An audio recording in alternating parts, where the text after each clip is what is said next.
doubt, they counting me out, I'm getting it in, yeah. No time for no loss, I'm paying the cost, I'm in it to win, yeah. Diffuse, mine, it can't be diffused. If you ain't thinking the same, then we playing by different rules.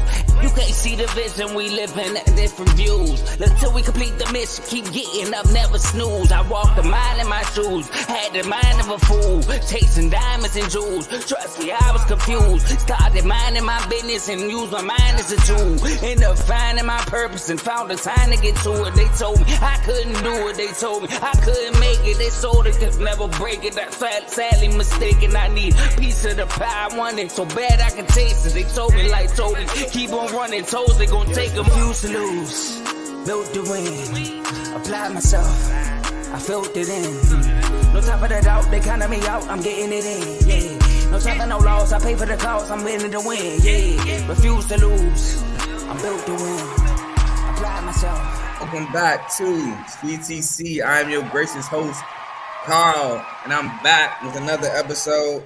I know y'all just saw me Friday, but that was because I had my guest, my boy Ace, with me. My first episode, only right, he get a chance to do his review.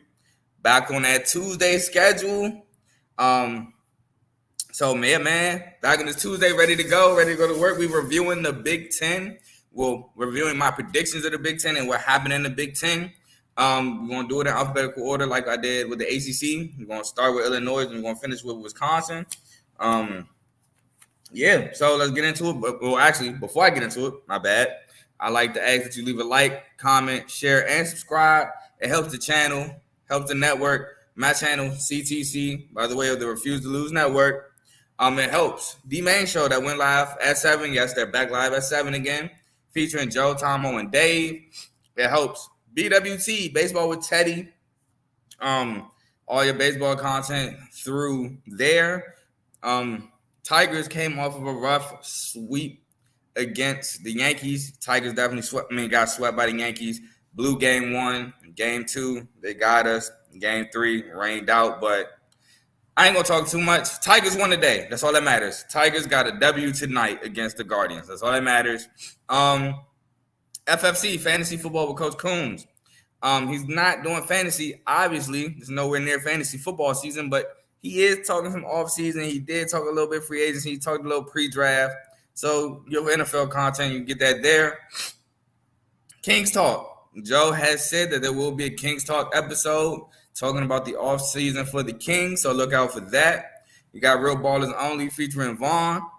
He's going to be talking about the playoffs. Probably going to talk about the Magic losing in 7. So look out for an episode there. We got in the red corner. We got Dave's Doghouse. Dave's Doghouse with highlights and lowlights of players in the sporting world, whether it's players, refs, coaches, etc., etc. Even reporters. You'll be in the doghouse, whether it's a highlight or a lowlight. Now, if it's a highlight, you'll be in the dog yard. You're free to roam, do your thing. You a lowlight in the doghouse. You might not get fed today. But last and certainly not least, it's in the red corner featuring Ty, Ricky, and Fast Camp, a boxing episode. Pretty sure they're going to go live this Sunday to talk about the fight that just happened. So y'all look out for that. But that's all the shows we have for y'all on the network. Please like, comment, share, subscribe, and go down the rabbit hole. And if you like what you're listening to, stick with us. Now, we got to talk about this Big Ten. And up first, we got the University of Illinois. University of Illinois, I projected them to go 6-6, 4-5, coming off an 8-4 season, 5-4 in the Big Ten. And they finished 5-7, 3-6. I had the first 11 games predicted to a T. I had a Toledo win against Toledo. They won, and a close one, which I thought it would be. They lost to Kansas. Kansas blew them out, if I remember correctly. Illinois offense could not move the rock. Penn State lost to Penn State. Definitely lost to Penn State. Created a bunch of turnovers. Offense just couldn't do nothing with them. Beating FAU. They beat FAU. Lost to Purdue. I had them losing there. I had them losing to Nebraska, which they did. I had them beating Maryland, which was funny, and they did. I had them losing to Wisconsin, which they did. If I remember, that game was kind of sloppy, too. I think it was like one of them weeknights, like a Thursday. No, I think it was like a Friday night game. Minnesota, I had them beating Minnesota, which they did that. I had them beating Indiana, which they did that. I had them losing to Iowa, which they did that. The one game was the end of the season. I had them beating Northwestern to go to 6-6. Northwestern, which I will talk about in a little bit, out of nowhere, had a good season. They beat Illinois for Illinois to fall to 5-7, 3-6. Predicted 11 games right, 1 game wrong. So almost had a perfect record prediction, but it is what it is.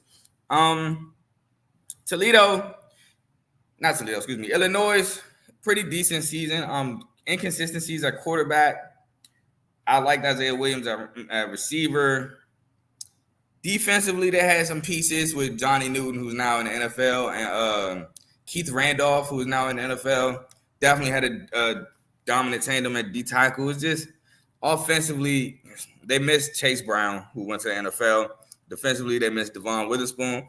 They had, I can't remember his name, bro, and it's killing me. They had a guy on defense I really liked. I just can't remember his name. But Sidney Brown, Devon Witherspoon, and Jatavius Martin was definitely missed in the secondary of Illinois. But all in all, it's about the season I thought they would have. Pretty much the season I thought they would have. It's just Northwestern came out of nowhere. Yeah, that's that. Interested to see what Illinois does next year after now losing Newton and Randolph, but decent season. Moving on to, if I can get my paper to turn, Indiana, which I predicted this season correctly. I had Indiana going 3-9, 1-8 in Big Ten. They finished 3-9, went 1-8 in the Big Ten, giving me my first record in the Big Ten that I predicted correctly. Now, Indiana came off a 4-8, 2-7 year. I know a lot of people in the Indiana fan base, from what I saw, was excited about Taven Jackson, and he did not live up to the expectations. He was battling at quarterback. I can't remember the other guy he was battling with, but I think the other guy eventually ended up winning the position. Now, it's like I said, the season I expected them to have. It's just real lackluster season for Indiana. I had them losing at Ohio State. They lost. I had them beating Indiana State. They won. I had them losing to Louisville, which they almost came back and won that game, but they lost. I had them beating Akron, which they won. I had them losing to Maryland, which they lost. Losing to Michigan, which they lost. Beating Rutgers, which they did lose to Rutgers. I had them losing to Penn State. They lost. I had them losing to Wisconsin, which they won, which was crazy. Excuse me. I had them losing to Illinois. They lost. I had them losing to Michigan State. They lost to Michigan State. Shout out my boys. One of our few wins. And they lost to Purdue to finish 3-9, 1-8. So I got 2 games wrong in the season. In this series, in Indiana season, I got 10 games right. Like I said, I had them going 3-9, 1-8. Got that correct. Again, it was just offensively, they would hit some explosive plays here and there, but overall, it was just a lack of consistency at quarterback. Very inconsistent at quarterback, which done Indiana in completely. I'm interested to see where they go at quarterback, if they got a guy. Because, now it's Kirk Cignetti, a guy that I wanted at MSU. If you know me, that was one of my – if you remember the Refuse to Lose episode, that was one of my 2 coaches I wanted. I wanted Cignetti. I can't even remember the other one I wanted. I don't think it was Elko. I know one was Cignetti. I might have said Charles Huff, maybe. But I know one was Cignetti, who's now in Indiana. So if you know Cignetti has a winning record, winning pedigree wherever he goes. So it's interested to see where Indiana goes next year. I want to say Indiana got Jordan McLeod, but I'm not sure if he graduated. So, but like I said, Cignetti's there. I'm excited to see where it goes for them. Next, we got Iowa. I had Iowa going 8-4, 5-4, coming off a 7-5, 5-4 season prior, but they lost. They lost so much. They lost Sam Laporta. They lost Riley Moss. They lost Jack Campbell. They had Cooper DeJean return. That was good, but then he got hurt. And they thought Cade McNamara would be able to help that offense, which Iowa offense, man, is like the Virginia equivalent in basketball. Tough to watch and not very productive. But Iowa ended up finishing 10-2, 7-2 with all that being said, mainly because of that defense being so dominant. I had them beating Utah State, which they did do that. I had them beating Iowa State because they normally do that, and they did do that. I had them beating Western Michigan, which they did that. I had them losing to Penn State, which, if I remember correctly, Penn State shut them out. I had them losing to MSU. That was my first mistake of the season. Had them beating Purdue, which they won. I had them losing to Wisconsin, which they won. Had them beating Minnesota, which they lost.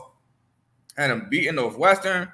They won. I had them beating Rutgers. They won. I had them beating Illinois. They lost. And I had them losing to Nebraska. And they won because they couldn't. Nebraska just could not get anything going on offense. Nebraska was another team that had a struggle bus on offense. The Nebraska most problem was turnovers, but we'll get to that. So again, they finished 10-2, 7-2 in Big Ten, which won them the Big Ten West, where they played Michigan in the Big Ten title game, and they lost 26-0 in the Big Ten title game. Then they went on to play Tennessee in the Citrus Bowl and followed that shutout with a 35-0 loss in the Citrus Bowl. Nico Iamaleava had a really good game on the ground. I think he had 3 touchdowns for Tennessee at quarterback on the ground, so shout out to him there. I don't know why my nose just started running a little bit, but might have to go fix that. But yeah, shout out to that defense. Shout out Cooper DeJean. Shout out to that defense, man. Keeping Iowa in games.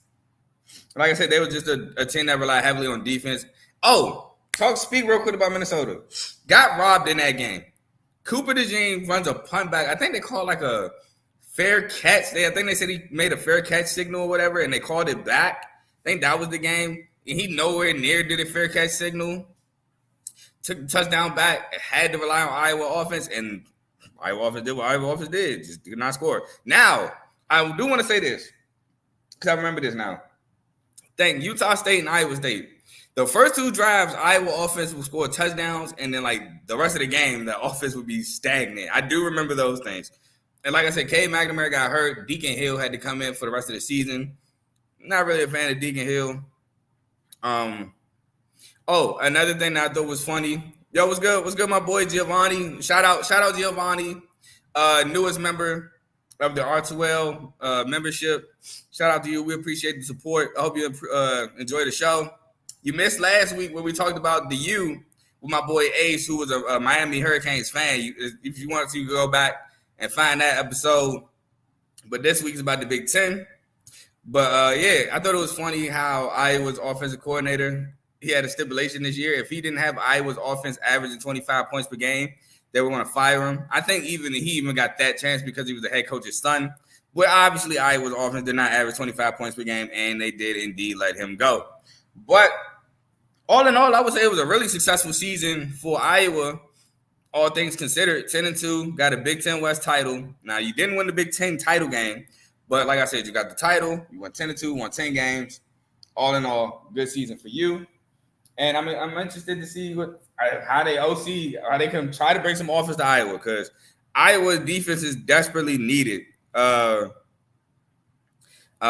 remember when we played them in the Big Ten title game, but I think this was before East and West. I think this was still Legends and what was it? Legends and I can't remember the other name of the division. I think it was Legends and is it Leaders? I think it was Leaders and Legends. In the Big Ten title game, we won with LJ Scott's walk-off touchdown. The score was like 7-3 or something like that, or 9-. It was some low-scoring game throughout the end until LJ finally scored that touchdown. So Iowa's always been known for having defenses with poor offenses. They had Desmond King that year. So yeah, if Iowa can get an offense, look out. My boy Giovanni says, I tried. Work got me all over the place and bet I'll watch it in a bit. Hey, no problem. I already know how that go, bro. Hey, as long as you had a good day, that's all that matters. So next, we got Maryland. And y'all know, if you in the chats or anything, do the Tomo. Michigan State and Maryland is not a rivalry, but I make it that way because of Tomo. Tomo and Worm, but Worm is more so basketball. He's not Maryland in football. But anyway, Maryland was coming off a 7-5, 4-5 record the season prior. They won the Mayo Bowl in that low-scoring game against NC State, where no offense wanted to score touchdowns. They just wanted field goals. I had Maryland projected to go 6-6, 3-6. They ended up going 7-5, 4-5, so one game off.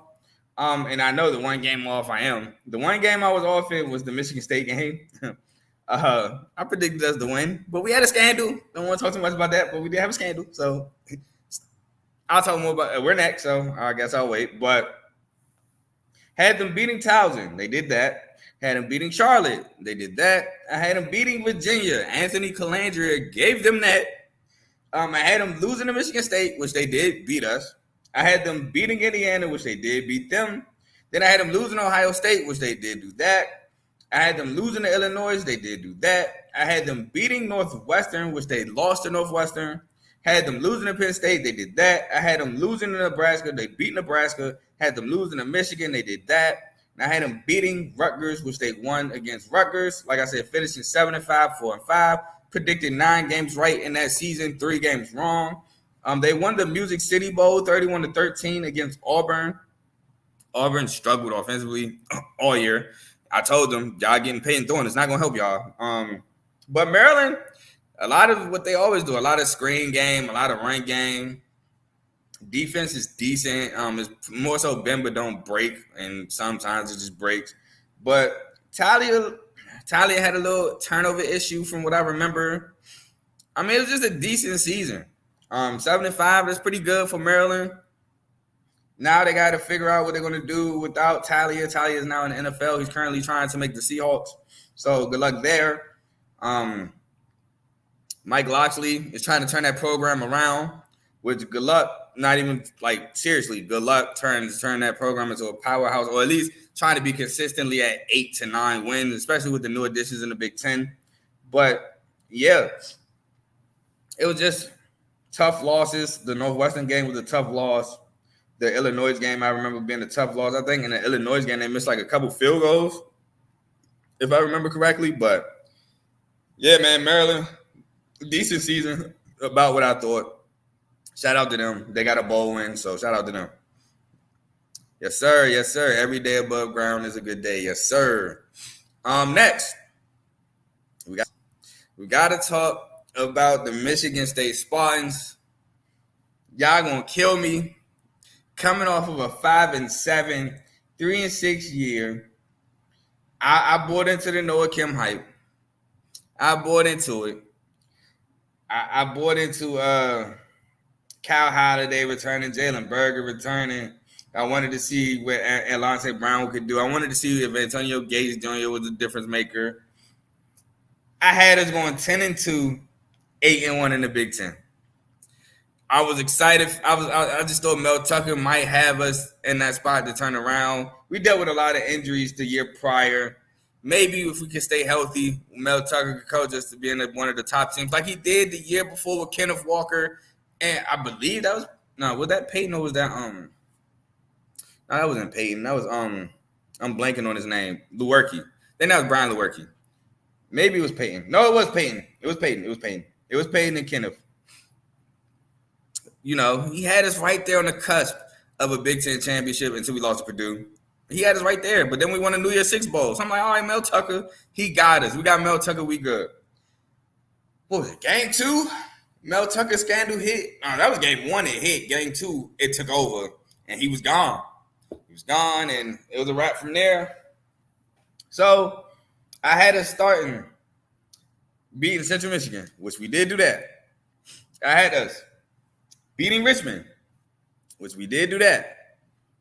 I had us losing to Washington. We did do that. I had us beating Maryland. We did not do that. I had us beating Iowa. We could have did it, but we didn't do it. I had us beating Rutgers. Fumbled that game. Literally fumbled that game. Up like 19 points to start the fourth. Gave up 3 straight touchdowns, including a block punt. Long runs. We just threw that game away at Rutgers. Remember that one. We lost. Had us beating Michigan. Got shot out 49-0. Had us beating Minnesota. Lost that game. Had us beating Nebraska, which we won. Had us losing Ohio State, which we lost. Had us beating Indiana, which we won. Then I had us beating Penn State, and I currently still owe a debt from that game. So that left us at finishing at 4-8, 2-7. I had 6 games right, 6 games wrong. And what can I say about my Spartans this year, man? Mel Tucker had the whole incident with the sexual harassment, the phone call, getting fired, now leaving on Harlan Barnett, which just threw the whole season in disarray. Quarterback play was terrible at best. Noah Kemp did not look good. I can't even remember our other quarterback. He didn't look good. Passing, the defense, the secondary still looked bad. It just was all bad for MSU. Just all bad. Not one. I mean, yeah, losing Keon Coleman hurt. They do got to throw that in there. It did hurt, but he made a business decision, and I'm not mad at it. Never was mad at it. Always rooted for him. Yeah, it was just a terrible season all around. All around. It came crumbling down by week 2, and hopefully Jonathan Smith can turn us around because we need it badly. Need it badly. Now, got to move on from Big Bro in East Lansing to the school in Ann Arbor. Got to review Michigan. Sucks I got to do this, but y'all know I don't show no bias on my show. So, with the same enthusiasm I've been doing everybody else, I got to do it for Michigan. Michigan came off with 13-0, 9-0 before they lost in the Fiesta Bowl to TCU. Blake Corum said he wanted to return to complete the mission of winning the Natty, and he did just that. I had Michigan going 9-3, 6-3. They finished obviously 14-0, 8-0 in Big Ten. Well, technically 9-0. Well, technically my bad. 14-0 and 10-0, excuse me, in Big Ten play because they went 9-0 and then won the Big Ten championship and then beat Alabama, and I want to say that was the Cotton Bowl. I'm not sure. And beat Washington in the national championship. So, shout out to them. As much as I hate it, got to shout them out. And that's why they were my thumbnail, because I'm not going to be biased. All my reviews are going to have the conference champion, 2 players from the conference champions on my thumbnails. So, got to keep it the same with Michigan. But let's get into the season. I had them beating ECU. They won. I had them beating UNLV. They won. I had them beating Bowling Green. They won all those decisively. I had them beating Rutgers. Again, they won. I had them beating Nebraska. They won. I had them beating Indiana. They won. I had them beating Minnesota. They won. Had them losing to MSU. Shutout win. Had them beating Purdue. They won. Had them losing to Penn State. Penn State had them on the ropes, but Michigan found a way to win that. Had them beating Maryland. They won. Had them losing to Ohio State. Ohio State's defense cannot stop that offense or generate enough points. We'll get into Ohio State in a minute. So they lost. Then Michigan, like I said, they won the Big Ten championship after winning the Big Ten East, 26-0 against Iowa. Then they beat Alabama off a last-minute touchdown. Then they blew. I wouldn't say blew out Washington, but they handled Washington for sure in the national championship game, having a perfect 14-0, 10-0 technically Big Ten season. Now for Michigan, that defense was just phenomenal all year. Secondary led by Mike Sarenstill, Josh Malone, and Will Johnson. Junior Colson at linebacker. Chris Jenkins down low in the trenches. Just a phenomenal defensive year for Michigan. Then you pound that on with Blake Corum in the backfield breaking, I think, the Michigan record for touchdowns. I know he had 20-plus. Phenomenal running back by Blake Corum. Then you pair Blake Corum with Donovan Edwards, who's explosive as well. J.J. McCarthy had a pretty good year. I mean, he made throws when they were asked of him to make. He did a good job not costing Michigan games. Did a good job there. Just a great season by Michigan. And they navigated through 2 separate 3-game suspensions. Sharon Moore was able to navigate. I think one of those games was the Penn State game where he got suspended. So he was able to navigate through those. So Michigan just had a great year, the best year you can ask for. So shout out to them. And we're going to move on to Minnesota. Minnesota coming off an 8-4, 5-4 year. Let me sip this water real quick.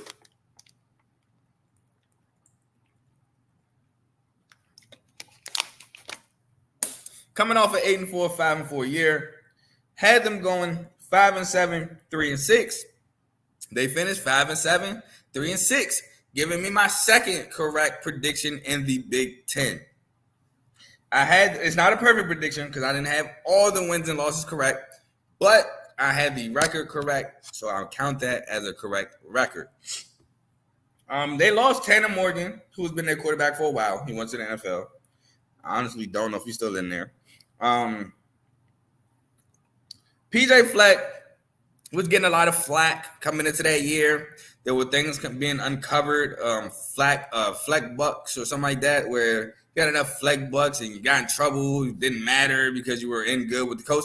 It was just rumors like that being said. It was almost, okay, I don't want to say that because Northwestern stuff was really bad. But it was like a way smaller scale than Northwestern. But yeah, they got some transfers in.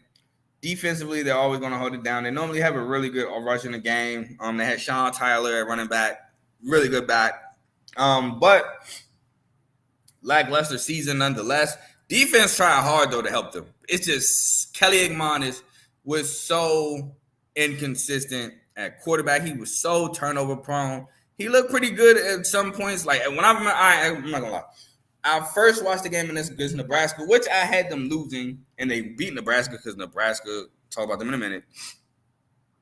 I was watching the game against Nebraska. I'm like, who is this guy? Kelly Igmanis is actually looking good, and then it's just plays he would make to go, oh man, why did he do that?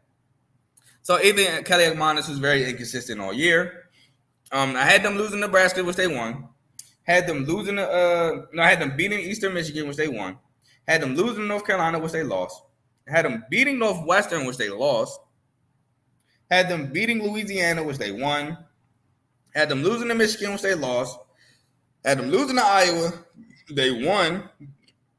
Had them losing to Michigan State, they lost. They won. Had them losing to Illinois, they lost. Had them beating Purdue, they lost. Had them losing to Ohio State, they lost. And had them beating Wisconsin, which they lost. Having 6 games right, 6 games wrong. Now, Minnesota, despite finishing 5-7, did not meet the bowl qualifications for 6 wins, yet still had a bowl game, and they won the Quicken Lanes Bowl against Bowling Green, 30-24. So shout out to them there.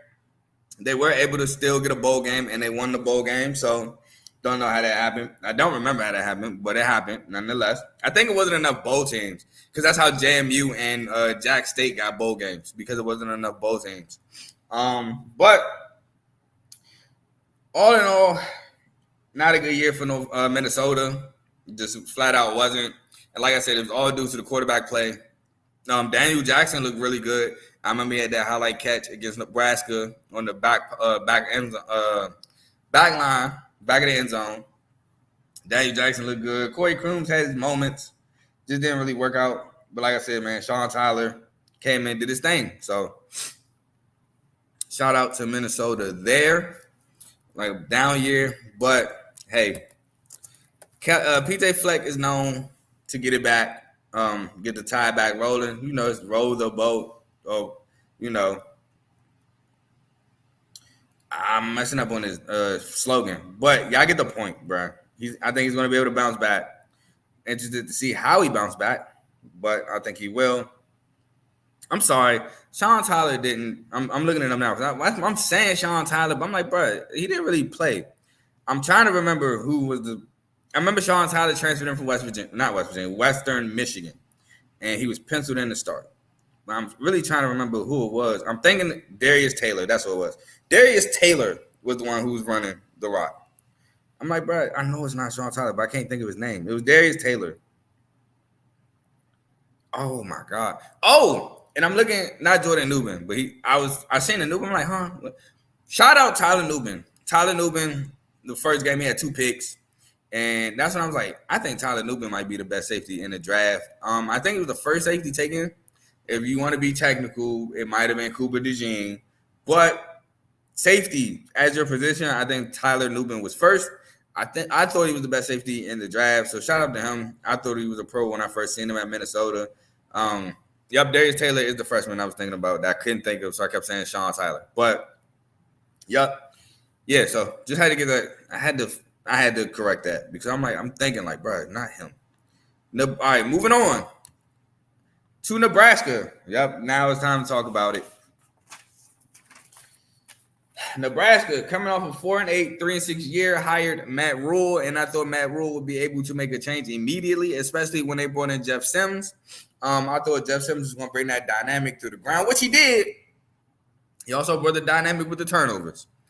Both of the quarterbacks had turnovers. I want to say, was it Brock Vandegrift? I'm going to have to look this up. I know he had a name like that, but I don't think it was specifically him. But let's look real quick. But yeah, both quarterbacks turnover prone. That's all Nebraska was doing. That's how they lost the Colorado game. That's how they lost the Minnesota game. They lost so many games due to turnovers. It was ridiculous, which is not really Matt Rule's fault. You can coach these guys all you want. These players are making those plays. They got to protect the football. As I'm trying to find, low-key forgot what I'm looking for. But anyway, I had Nebraska finishing 8-4, 5-3. They finished 5-7, 3-6. Oh, now I remember what I'm looking for. Oh, man, let me go back. I'm looking for Cuz name, the quarterback for Nebraska. I want to say it was Brock Vandegrift, but why do I think that's like – no, that's Curtis Roy, who was Ohio's quarterback. Let's see. His name what? No, Heinrich Harburg. That's his name. Heinrich Harburg. I forgot they had Chuba Purdy, too. Heinrich Harburg is who I was thinking about. He had 7 touchdowns, 7 picks. Jeff Sims had 1. This is passing stats. 1 touchdown, 6 picks. And then Chuba Purdy had 2 touchdowns to 3 interceptions. So turnover city in Nebraska. And that's not even including the fumbles, which I cannot find the fumble stats, but I'm pretty sure they're pretty decent there too. But yeah, man, I had Nebraska beating Minnesota. They lost due to turnovers. Had them beating Colorado. They lost due to turnovers. Had them beating Northern Illinois, which they did win. Had them beating Louisiana Tech, which they did win. Had them losing to Michigan, which they did lose. Had them beating Illinois, which they did win. Had them beating Northwestern, which they won. Had them losing to Purdue, which they actually won. Had them losing to Michigan State, which they lost. Had them beating Maryland, which they lost. Had them losing to Wisconsin, which they lost. And I had them beating Iowa, which they lost. Again, finishing at 5-7, 3-6. I had 7 games predicted right, 5 games predicted wrong. And like I said, man, it was just strictly turnovers. Turnovers killed my record prediction and killed Nebraska. I think Matt Rule is going to be fine at Nebraska. He's going to get a quarterback in. He's not going to turn the ball over. He's going to be able to run the system well. He's done this before. He always builds up powerhouses. Well, I'm not going to say powerhouses, but he takes programs that's here at the bottom, and he builds them up, and then he leaves to go do it again. He did it with Temple. He did it with Baylor. I want to say it was Baylor. Couldn't do it in the NFL, so now he's back in Nebraska to do it. So, shout out Matt Rule. I think he gets it done. We go from turnover city, to technically turnover city because skipped it on my paper. Got to go back. Northwestern went 1-11, 1-8 the year prior. Pat Fitzgerald gets fired due to all those crazy things, all those crazy accusations at Northwestern, from crazy hazings to just a whole bunch of nasty stuff there. And they go and finish 7-5, 5-4. So this is a good turnover. This is a good one. I had them going 2-10, 0-9 in Big Ten play. So obviously I was far off, and this was a great season. That 7-5 doesn't even include the bowl win against Utah, which was a very defensive game. If I remember correctly, somebody had like 2 picks in that game. Can't remember who did it, but yeah, just a really good season by Northwestern. I think they ended up hiring the interim coach because of that. Ben Bryant had a really good year for what it's worth for Northwestern. And speaking of that bowl game, showed severe toughness after taking that hit, bouncing back, and leading his team to victory. Had 1,800 yards, 13 touchdowns to 6 picks. I don't even think he was the starter Yeah, I think Ryan Helinski started as the starting quarterback for Northwestern, and then he took over. Oh, no, I have right here. Ben Bryant did start. So now I'm going to take that back. Ben Bryant was the starter. Let me make sure. Let me double check that. Just because you're the pass leader don't mean that you started. But, yeah, Ben Bryant had a really good year. Like I said, for what it's worth, he definitely started. So let's talk about Northwestern. I had them losing to Rutgers, which they did lose. Had them beating UTEP, which they won. Losing to Duke, they lost. Losing to Minnesota, they actually won. Losing to Penn State, they lost. Beating Howard, they won. Losing to Nebraska, they lost. Losing to Maryland, they won. Losing to Iowa, they lost. Losing to Wisconsin, they actually won. Losing to Purdue, they won. And losing to Illinois, which they won. Like I said, to go 7-5, 5-4. Then, like I said, they beat Utah in the Vegas Bowl 14-7. Ben Bryant, like I said, showed amazing toughness in that game. Now trying to make an NFL roster. I'm going to find out. I can't remember his name, but somebody had 2 picks. Let me go to the box score real quick. Northwestern defense. No, it wasn't Thomas Gordon. Was it? No. It was. Why are they not showing this? Oh, here we go. Jaheim Joseph had 2 interceptions. Jaheim Joseph had 2 picks for Northwestern. So, shout out to him. And shout out Northwestern. Northwestern had a great year, 7-5, 8-5 in total. Got a bowl win. Nobody expected none of that. Came out of left field, surprised everybody. And now we're wondering, can they build on that? Can they take it a step further? Are they going to be around the same level? Are they going to take a step back? Was it all just luck? Did they all just rally because of everything that happened? We don't know, but hey, we will find out. Oh, missed a couple comments. Shout out my boy Joe with the fire emojis. Appreciate it, my boy. Shout out my boy Teddy. He said, "What up, Carl?" It's good, my boy Teddy. We both got the dub tonight. Big dubs for the Tigers. Big dubs for the Yankees. So I explained it on my Michigan segment. The reason why there was 2 Michigan. First I got to read the comment. 2 Michigan players on the cover is hilarious. I told y'all on CTC I'm not biased. For my reviews, there will be 2 players from the conference championship or the conference champions on my thumbnail. Michigan obviously won the Big Ten conference, so I have to have them on my thumbnail. It's only right. I'm not gonna have no biases. If you look at the ACC review thumbnail, it's Keon Coleman and Jordan Travis. Why? Because Florida State won the ACC. So those are the 2 players I picked. Michigan won the Big Ten. Michigan gets 2 players. Now, I picked 2 players that I actually like. So, Blake Corum went to school in Maryland, so shout out. And Mike Sandstill, who I think was really good. So, I'm not picking 2 random Michigan players. I'm not picking J.J. McCarthy. No, get him out of here. I got 2 guys I like, and I remain unbiased by sticking to what I said I would do. So, there goes your explanation. Teddy says, right, I was confused when I saw that. There you go. Hopefully that clears up the confusion.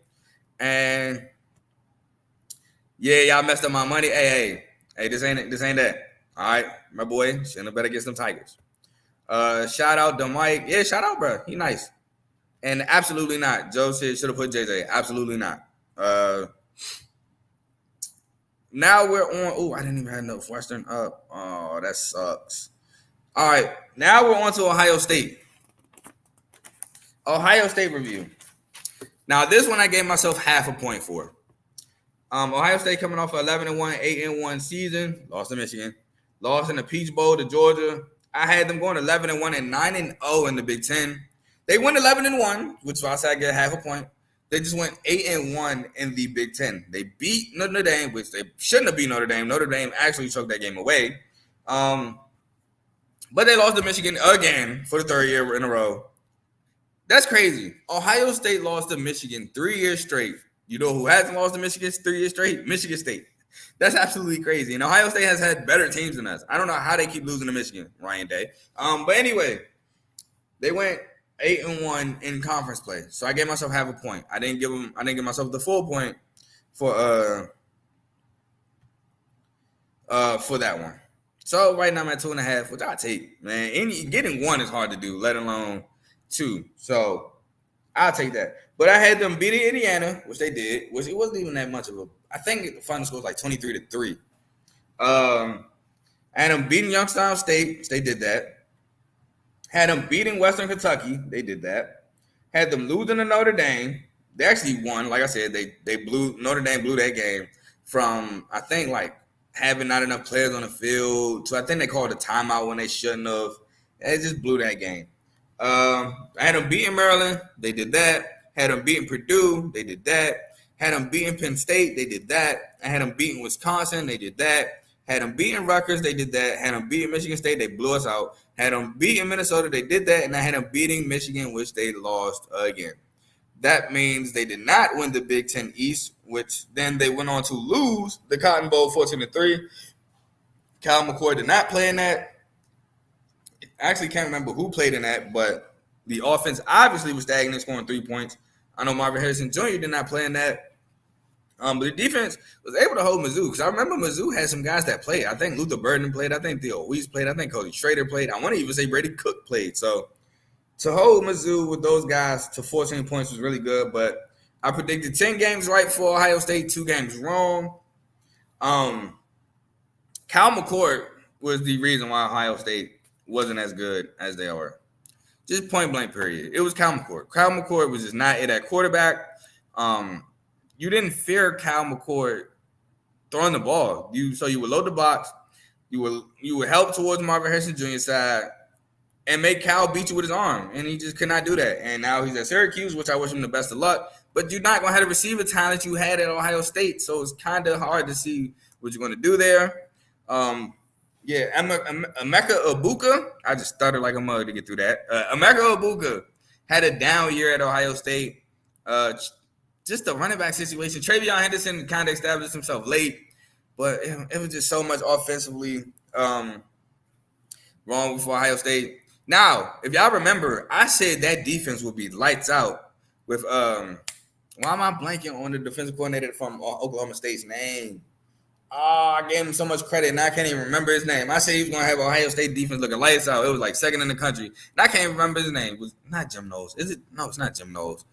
Oh, give me a second. I got to Google this. I'm so mad. I can't remember his name. And he did such a good job from Oklahoma State, and that was the reason why I thought their defense was going to be so good. It is Jim Knowles. I was right. Jim Knowles. Okay, cool. Gotta trust yourself, my boy. It was Jim Knowles. I thought Jim Knowles was going to have his defense looking really good, and he did. Defense was lights out. It looked like that. It was the reason why they were so good, to be honest with you, and them and Marvin Harrison Jr. Just like I said, Cal McCoy was just not it. But we got to move on to Penn State.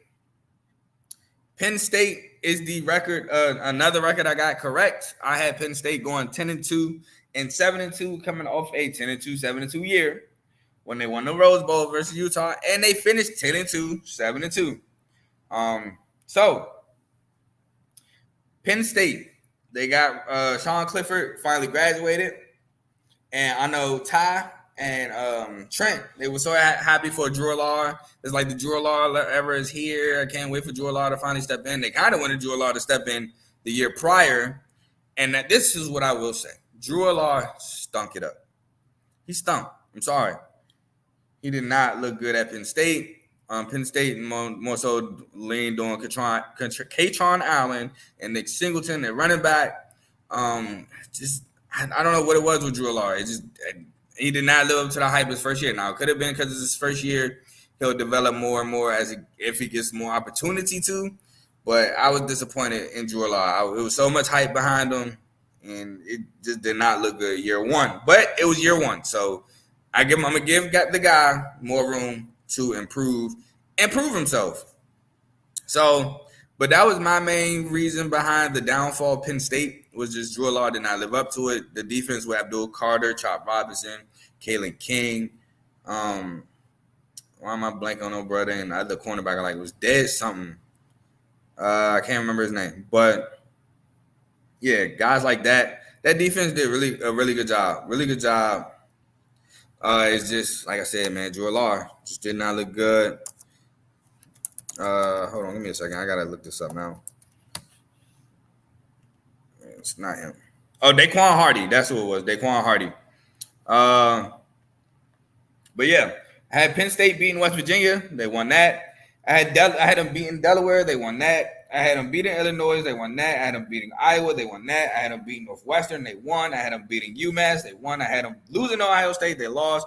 Had them beating Indiana. They won. I had them beating Maryland. They won. I had them beating Michigan, which they lost. Even though J.J. McCarthy only had 68 yards, I think that was the game. Blake Corum broke that run at the end of the game. Had them beating Rutgers, they won. Had them losing to MSU, which they won. So my 2 games I got wrong was beating Michigan and losing to MSU. They beat MSU, they lost to Michigan. So I got 10 games right, 2 games wrong. I already discussed how I felt about Penn State's season. So we're going to move on to Purdue. Purdue. What can I say about Purdue, man? Defense was atrocious. I was so disappointed in Cam Allen and those guys defensively. More so because I don't expect great defenses when I think of Purdue. I more so think of air raid offenses. But Aiden McConnell was gone. Coach Jeff Brom, left to go coach his alma mater at Louisville. So I don't know why. This is kind of my fault. This is my fault. They got a defensive coach that came in as a new head coach. Like I said, they lost Aiden McConnell. They lost Payne Durham. They lost their head coach. I kind of trusted Hudson Card. He didn't look well either. Actually didn't look too good. Devin McAbee didn't look as good as he did the year before, probably because the passing game didn't look as good. It was just a lot wrong with Purdue. The defense was at the top of the list. Had them finishing 7-5, 4-5 in Big Ten play. They actually finished 4-8, 3-6 in Big Ten play. I had them beating Fresno State, which they ended up losing. I had them beating Virginia Tech, which they won. I had them beating Syracuse. Again, they took an L to Syracuse. Thought they would get their revenge. Did not. Had them losing to Wisconsin, which they did. Had them beating Illinois, which they did. I had them losing to Iowa, which they did. I had them losing to Ohio State, which they did. Had them beating Nebraska, which they lost. I had them losing to Michigan, which they did. I had them losing to Minnesota, which they won. Had them beating Northwestern, which they lost. And I had them beating Indiana, which they won. 7 games right, 5 games wrong. Did not make a bowl game. I already went over it. Purdue offensively just weren't good, and you compound that with a not good defense, it just doesn't lead to much success on the field. I'm interested to see what Ryan Walters do next year with this Purdue team. He has so much to build. He has so much to build. They lost the receiver in the transfer portal. I believe Hudson Card might be back. I think he's back, but Devin McAbee should be gone due to graduation. Cam Allen is definitely gone due to graduation. He's trying to make the league. Just a lot to try to do at Purdue. Got to turn it around. He has a lot to turn it around. So good luck there in Purdue. Our second to last review is Rutgers. We got Rutgers. I had them going 4-8, 1-8, coming off of 4-8, 1-8 year. They actually finished 6-6, 3-6. Winning a bowl game against the U, beating the U in the Pinstripe Bowl 31-24. So shout out to Rutgers. Shout out to Cosciano. Now, Gavin Wimsatt. Again, another Big Ten quarterback that did not look good. He didn't. I'm sorry. Rutgers' offense was mainly carried by Kyle Monunga, running back. It really was. Gavin was able to use his legs, and that kind of helped his season look better, but he just did not look good at quarterback for Rutgers. And Rutgers had a really good defense. And my notes, I put they returned 7 starters. That defense looked really good. Max Melton and the guys, they looked really good. And it really helped them win some games. It did. So, had them beat Northwestern, which defense really won them that game. Defense of Cal Monunga. Had them beat them Temple. They won that game. Had them beating Virginia Tech, which they won. Had them losing to Michigan, they lost. Had them beating Wagner, they won. Had them losing to Wisconsin, they lost. I had them losing to Michigan State, which again, we blew that game. We should have won it. We lost it. Had them losing to Indiana, which they won. Had them losing to Ohio State, which they actually did lose. Had them losing to Iowa, they lost. Had them losing to Penn State, they lost. And I had them losing to Maryland, which they lost. Giving me 10 games right, 2 games wrong. If Michigan State holds on to that game, they finish 5-7. 5-7, which puts me one game away from a perfect prediction. But all in all, a decent season for Rutgers. This is probably what you expect for Rutgers. 6-6 to them is almost really good at this point with Rutgers being in the Big Ten. They won a bowl game, like I said. So shout out to Coach Shiano. Shout out to that defense, and definitely shout out to Cal Monunga at running back. And our last review before we do the wrap up was Wisconsin, who ended up winning. Who I had winning the Big Ten West. They didn't win anything. Wisconsin, I kind of bought into the hype of Tanner Mordecai. I like Tanner Mordecai, quarterback. He ended up transferring to Wisconsin, but he got hurt.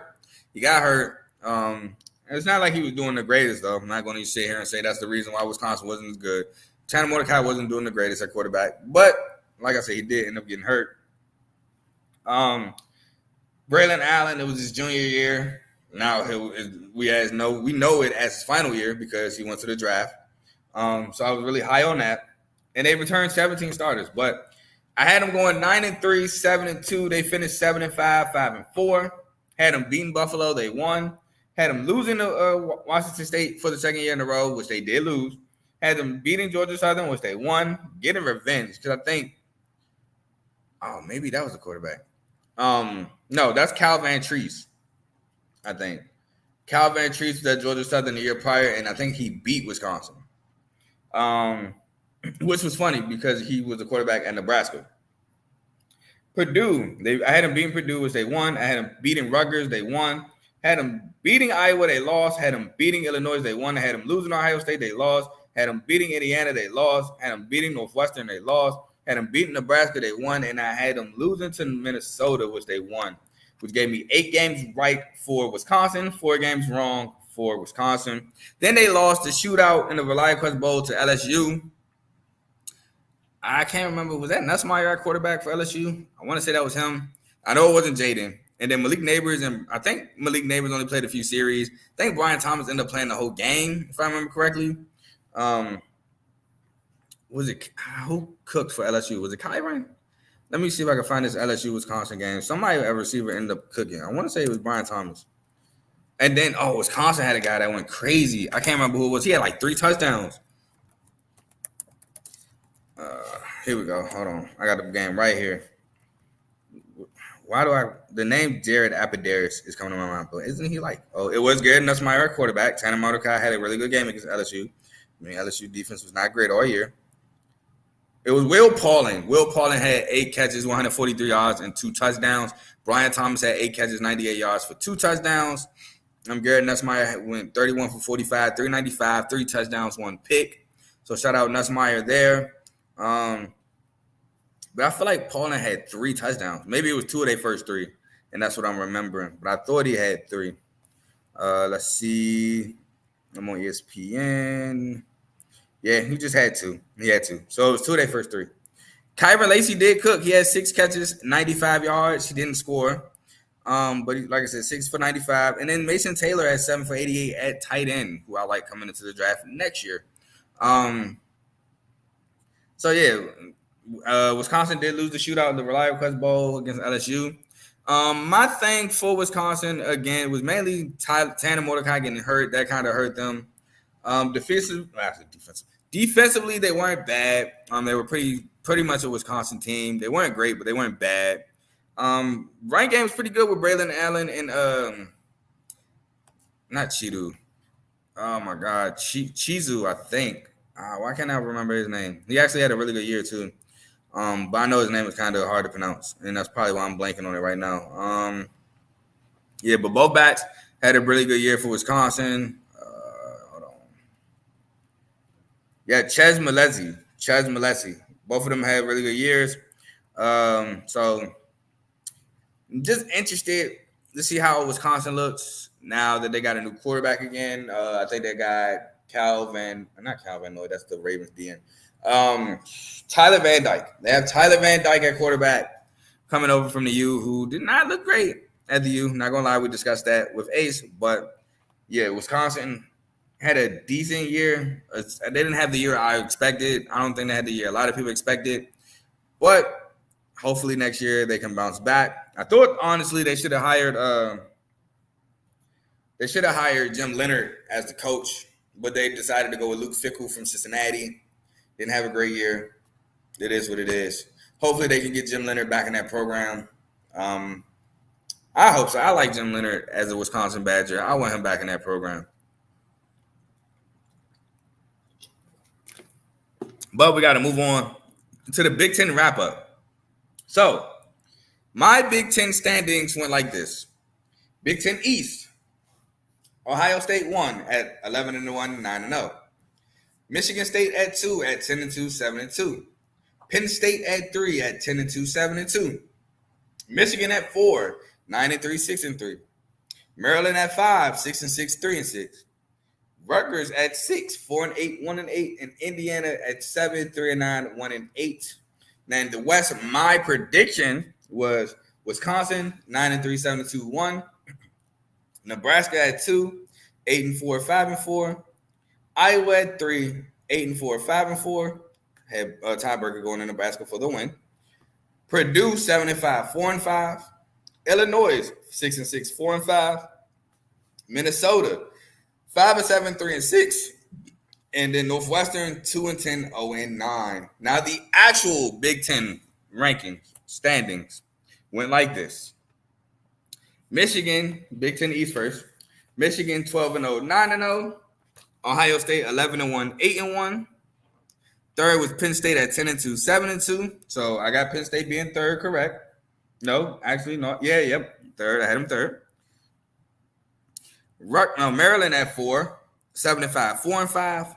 Rutgers at 5, 6-6, 3-6. Michigan State at 6, 4-8, 2-7, and Indiana at 7, 3-9, 1-8. So I got Penn State being third, correct, and I got Indiana being seventh, correct. Then in the West, it went Iowa 10-2, 7-2.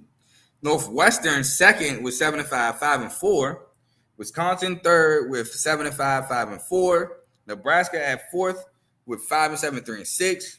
Purdue at 5 at 4-8, 3-6. Illinois at 6, 5-7, 3-6. And Minnesota dead last 5-7, 3-6. Got absolutely nothing correct in the Big Ten West as far as standings go. Got some close. I had Illinois 5th. They finished 6th. I had Minnesota 6th. They finished 7th. So that was like probably the closest I got. But the championship game, I had Ohio State and Wisconsin, with Ohio State winning. The actual championship game was Michigan versus Iowa, with Michigan winning in shutout fashion. My Big Ten Offensive Player of the Year was Marvin Harrison Jr., which he won Big Ten Offensive Player of the Year. So the Big Ten does not do Player of the Year. They do offense and defense. They split it. Now, my Defensive Player of the Year was Cooper DeJean, which he got hurt. He did not win it. Defensive Player of the Year ended up being Johnny Newton, D tackle from Illinois. He won Defensive Player of the Year. So that's the Big Ten wrap-up. And that's going to do it for the show. Next week, I will be bringing Ace back. Well, we will be reviewing our Big 12, same thing, predictions from schedule, win-loss. We'll talk a little bit how they did. We'll go over our standings, our predicted standings in the actual one. I believe we did a Player of the Year. It's not in this notebook. Maybe it might be. I think I actually started it in another one, but let me see. Is it in this notebook? Oh, no, it's in this notebook. Hold on. If I don't see one, I'm in the Big 12 right now. And I already know. Boy, Big 12, I might be getting killed. Yep, I actually do. We did do a Player of the Year because I have mine right here. But we'll do a Player of the Year, our championship game prediction. All that will be next week. I won't say next Tuesday because I have a guest coming on. So I don't know what the schedule looking like. It might be another Friday. I'm off Friday and Saturdays next week, so might be another Friday. Who knows? But what I do know is I will be back, and I do know I'm only doing one show a week, one show. And what I do know is they're all planned out up until June. We're May 7th, so all my shows are planned out. I got a whiteboard and all that, so they're planned out, and I will be planning them out past June. It's just right now I just don't feel like planning them out past June. I got enough planned out, so we're good there. Before I go, I got a comment. Oh, Joe just says, let's get it.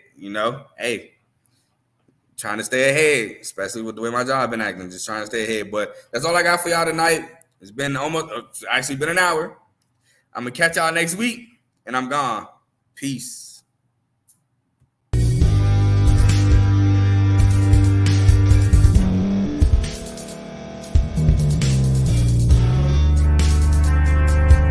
Thank you for staying to the end. If you're watching this on YouTube, please like this video, subscribe, and also hit that notification button so you can be notified next time we put out a video. If you're listening on any podcast platform, subscribe and hit that notification button, y'all, so you can be notified we put out another podcast audio. And last but not least, hit that share button. No matter what you're listening to or watching it, hit that share button and send it to somebody that you know that would love to watch this episode you just listened to. So once again, thank you for staying to the end, and we'll see y'all at the next episode.